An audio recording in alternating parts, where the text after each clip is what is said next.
اکثر ہمیں لگتا ہے کہ ہماری دعا قبول نہیں ہو رہی ہے۔ ہم تو اتنے سارے دعا کرتے ہیں، اللہ تعالیٰ انہیں کیوں قبول نہیں کرتا؟ ہم یہ سوچتے ہیں کیا ہم گناہ گار ہیں؟ کیا ہمیں تکلیف میں دیکھ کر اللہ خوش ہوتا ہے؟ ہمیں بہت سارے شکوے گلے ہوتے ہیں، لیکن ہمیں یہ نہیں پتا کہ کچھ وقت ہوتے ہیں جو اللہ تعالیٰ نے اپنے خاص بندوں کے لیے بنایا، جس وقت ان کے خاص بندے عبادات میں مشغول ہوتے ہیں، اس وقت کے وہ تلاش میں رہتے ہیں، ایسے ہی نظر انداز نہیں کرتے۔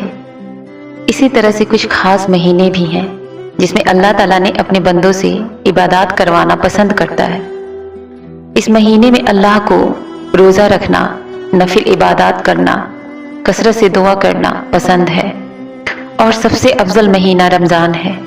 لیکن اس کے بعد اگر کوئی مہینہ افضل ہے جس میں کثرت سے روزہ رکھنا چاہیے، وہ ہے محرم کا مہینہ، جس میں اللہ تعالیٰ کو اپنے بندوں کو روزہ کی حالت میں دیکھنا بہت پسند ہے۔